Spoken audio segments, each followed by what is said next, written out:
Gangster, the story of Viv Graham. Episode 1, King of the Ring.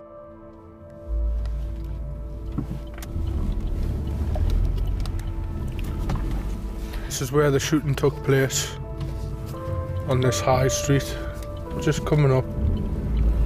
When you think of Wall's End, does it make you think of your dad? Yeah, of course, yeah. This is Viv Graham's son, Viv Jr. He's grown up with the unsolved murder of his dad hanging over him. It's changed the course of his whole life. I was basically kept away from this end of the town. My mother didn't want us over here.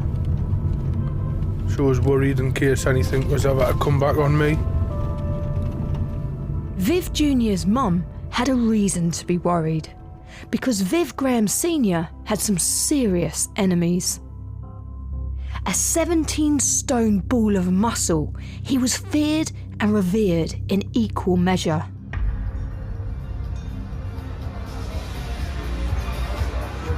On New Year's Eve 1993, he stepped out of the Queen's Head pub and walked a few yards towards his Ford Sierra Cosworth.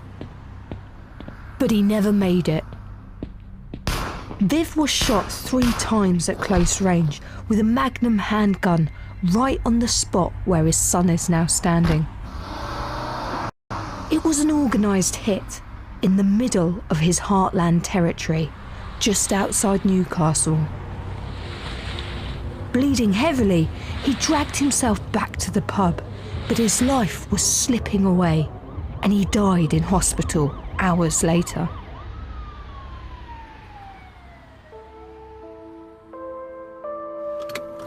Viv, our understanding is that your father was parked there. Yeah. He's been in the pub, went to the shop here, came out. That's when he got shot. Right. I didn't know that. I didn't know any of this, you know. Detectives believe someone was monitoring his movements in what was a planned attack. That's where it was. Yeah. And I believe the shooters were down here. Was it? Yeah, waiting here. Wow. One senior police source has said he was a major player in drugs, protection and racketeering. So he dragged himself around that corner to the bar. That's disturbing, isn't it? There is concern now that Viv Graham's death has left a power vacuum in Newcastle's criminal world. It's the first time I've ever come here and seen exactly where it was. It's hard, very hard. Viv Graham's pub and club protection empire spanned Newcastle and beyond. It was built entirely on his reputation for ruthless violence. It's just hard to come to terms with it all. 30 years on, Viv Jr. has so many questions. It's just why, you know? Why did it happen? Why did they do that?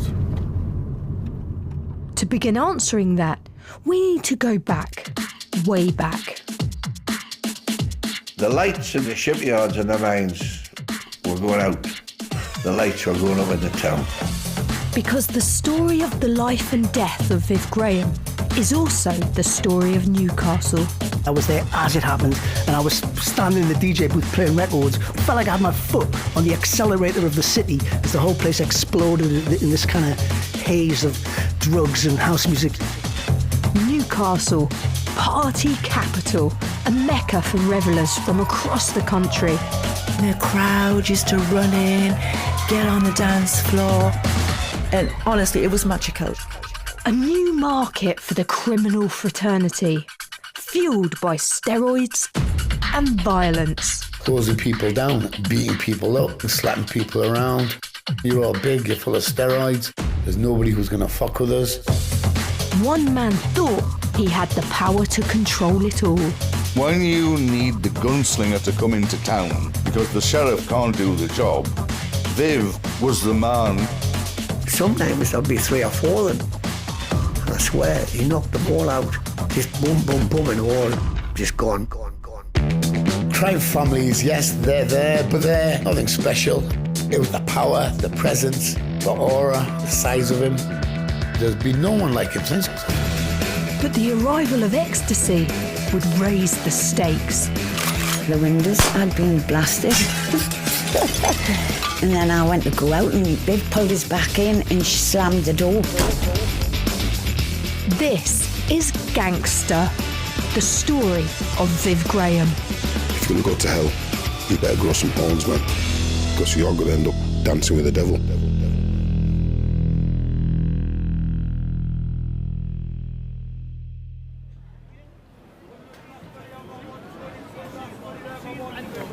Welcome to Newcastle, land of the Geordies, famous for its 7 stunning bridges across the Tyne between Newcastle and Gateshead. There's 2 big universities here and as much shopping as you care to imagine. And then there's the vibrant nightlife. People flock from far and wide for an authentic Geordie night out on the big market. But above all else, the beating heart of the city is Newcastle United FC. They're known as the Magpies thanks to their black and white striped shirts. Their stadium, St James's Park, takes pride of place in the city centre. And this club has been at the heart of the community throughout the city's highs and lows, the turmoil and the change. Looking at the old town bridge, I'm coming home, Newcastle. I might as well have been in jail. I'd walk the streets all day, I'll need for a bottle of your own brown ale. I named the ship Velutina. Princess Margaret goes to Wall's End, famed shipyard town on Tyneside. Dial back just a few decades and this place was unrecognisable from the slick, sleek modern city of today. The tanker is one of 9 similar ships now building. That's because Newcastle, Gateshead and much of the North East was the home of heavy industry. Shipbuilding, steelworks, manufacturing, deep coal mines, you name it, the North East made it. Firstly, would you introduce yourself for me? Yes, of course. My name's Anna Unger and I'm a Blue Badge guide for the North East region. And I always say that I might be German by birth, but I'm definitely Geordie by choice now. I'm meeting Anna at the Discovery Museum, which celebrates this area's rich history. Their kids was actually going in. It's brought to life through recordings of the people who lived through it. Because there was that much rubbish lying around. Sometimes you went into the baths to try and cool yourself down. At one point, a quarter of the ocean liners in the world were built in the North East. You think of all the people working in those. I mean, I can't imagine the numbers that would have been. You had about a quarter of the male population being employed in coal mining, and then you would have had just the same employed in shipbuilding. There is warehousing, sort of industrial building sites. The air looks thick with dust and chimney smoke. If you look at this wonderful 1971 movie Get Carter with Michael Caine in the lead, where you have a gangster returning from London to his hometown and trying to uncover the mysterious death of his brother. You're a big man, but you're in bad shape. With me, it's a full-time job. Now behave yourself. Right? Good night, Mrs. Brumby. If you compare the footage of that film to what Newcastle looks like now, it really is a difference. Even Michael Caine would have had to watch his back up here.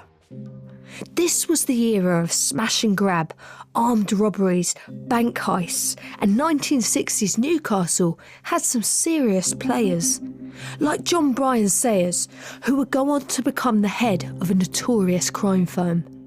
Sayers made his name when he led a gang of men armed with axes and spears to try and kill one of his rivals. It all happened outside a night spot called Club A-Go-Go in 1963 and became known as the Battle of Percy Street. This was all-out war being waged on a busy street in the heart of the city. Former policeman Arthur Mackenzie, who was on shift that night, says this moment drew a blood-soaked line in the sand. Violent gang warfare was born. What happened was they turned up one night, 2 or 3 cars, chopping axes, all sorts of things. And what they did was they set about him and chased him from the A-Go-Go across the street. He tried to hide in a taxi office opposite. He had an Alsatian dog with him. They chopped his dog up, They stuck the axe in his head, but the guy didn't die. It was quite a frightening incident, and it showed that from the basic pot boilers fights, all of a sudden you're getting that type of, you would call it gang crime, but it was becoming vicious, you know.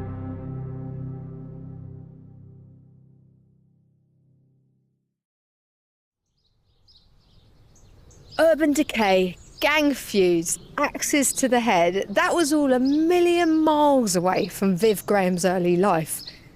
In fact, he lived just 10 miles to the southwest of Newcastle in this rural village called Highfield. I'm actually standing outside the house where Viv Graham was born back in December 1959, and he lived here with his parents Hazel and Jack and his siblings Eric and Karen.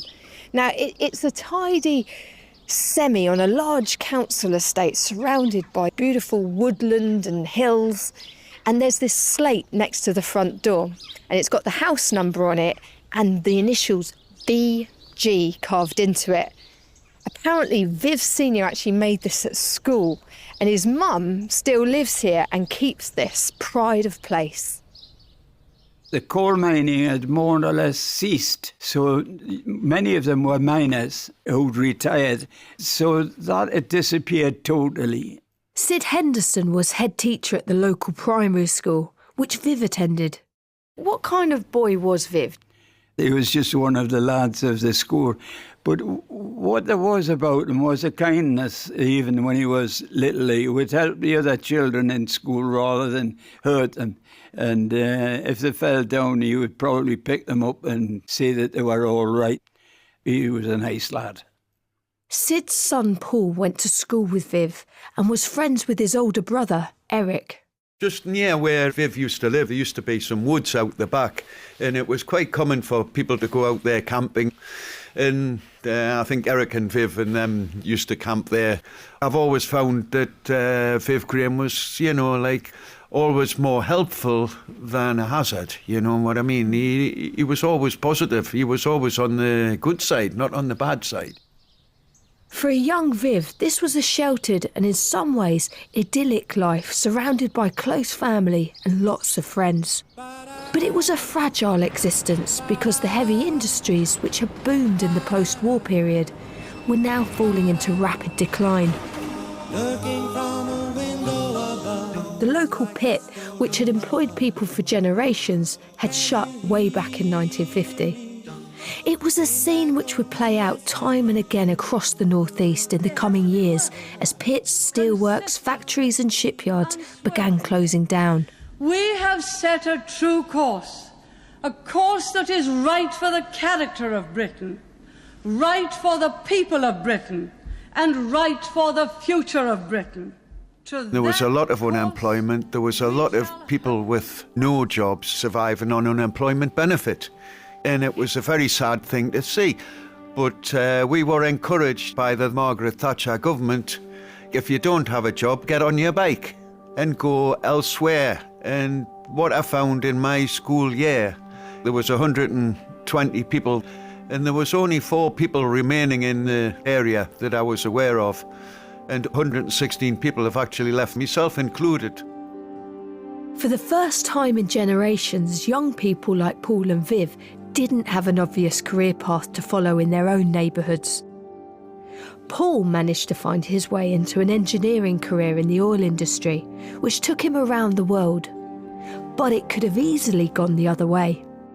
It was a bit of luck, being in the right place at the right time, meeting the right people to get the right introduction. Now, other people, unfortunately, weren't as lucky as me. Some of my other classmates, they had to spend most of their lives unemployed and were unable to get a decent standard of living.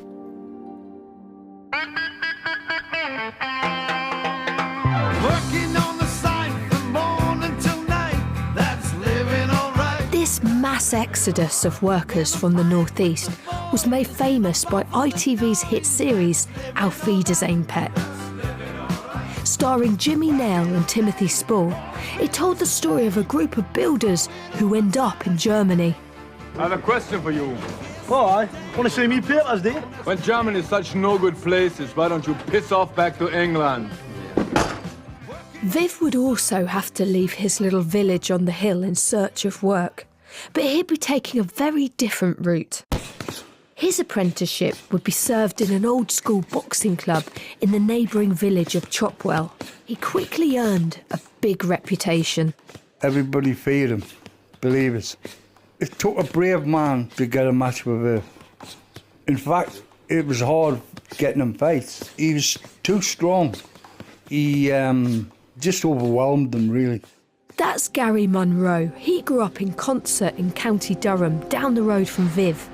The town had been built around the steelworks, which spewed out thick red dust carpeting the place.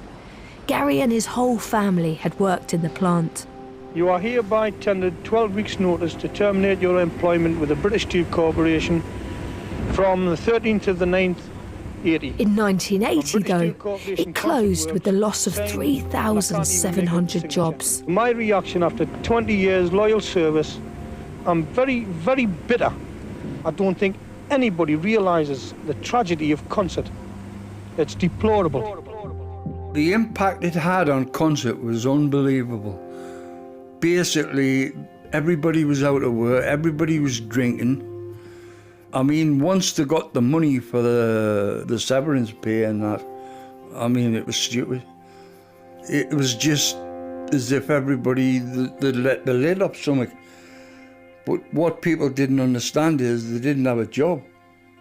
I've never seen so many people on the door when that closed down. Because basically Concert was built on the steelworks. Boxing clubs provided a glimmer of hope and even a way out. Gary, a young man who had boundless energy to burn, found his way to Chopwell Boxing Club. There he was introduced to the club's brightest prospect, Viv Graham, a 5'11" muscle-bound middleweight with a hammer of a punch. How important for these young men was Chopwell Boxing Club? Well, it's either that or go on the drink. These lads loved what they were doing. They were getting fit. Can you remember the first time you ever met Viv Graham? What were your first impressions of him? I mean, he was big shoulders and thin waist. Good set of legs. Could move. Oh, he's fit lad. Viv's strength was his punching from distance, hitting people from distance. And so quick, unbelievably quick. And did you do the pads with Viv? Oh, aye. What was that like? They hurt your hands. They were stinging. But Viv was very heavy on them. Believe us, if you've never done it, you put some pads on, let somebody hit the pads. Oh, you'll feel it. Having endured repeated pummelings on the pads, Gary was in Viv's corner as he toured the country, competing in the Amateur Boxing Association Championships. And what was it like watching him fight? Absolutely brilliant. I love him. I love watching him because he hits so cleanly. I mean, some of the hits he did. He fought in England international. The lad tried to sort of cheat by headbutting him, and Viv boxed his head up. And this lad boxed for England. So it just shows you how good he was. Viv looked unstoppable. During the 1977 season, he was crowned ABA North East champion. He once made it to the latter stages of the National ABA Championships. But then he met an opponent who knew better than to let Viv find his range. They must have worked Viv out. They must have watched Viv in another fight and said, look, do not let him get a distance between you and him because he'll kill you. But this lad bolted him up. Viv couldn't work.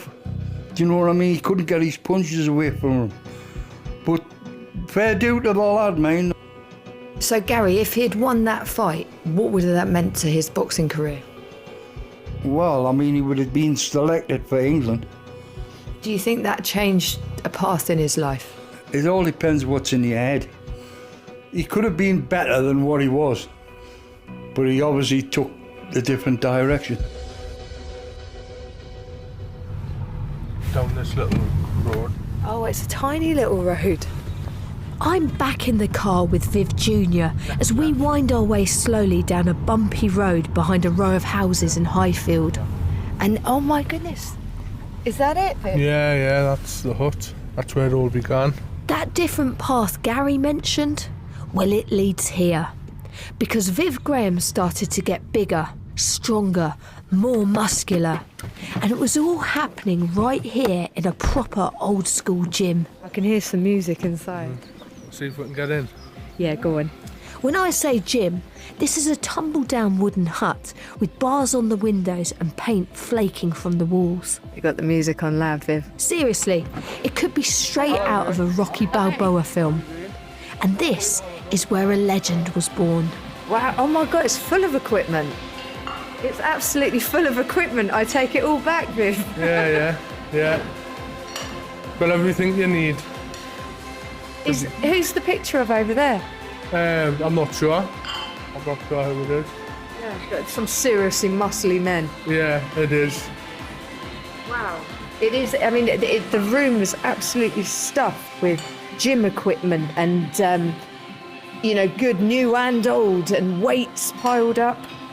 The ceiling's sort of held up by wooden sort of slats that seem to be holding it in place, and it could definitely do with a bit of love and care, I think. Definitely, yeah. And there's a gentleman working out very hard in the corner there, and he's not stopped when we've come in at all. It's a wonderful place, isn't it? Yeah, it's got everything you need. Everything you need to become muscular.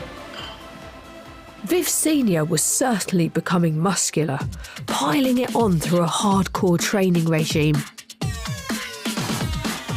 He stuck with the boxing for a while and later fought bouts at heavyweight, but would eventually step away from it altogether.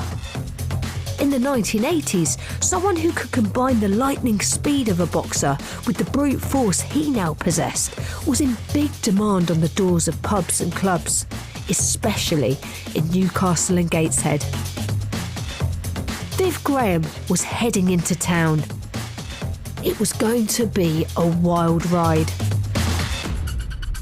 Coming up on Gangster. Viv gave him the treatment, which was bang bang, and it caused a massive amount of brain injury. And I thought, oh my God, what happened there? Everyone just knocked out. And I went, that was fast. If I see you again in Newcastle, I'll fucking top of your basket. And I went, pull the trigger and shot him in the balls.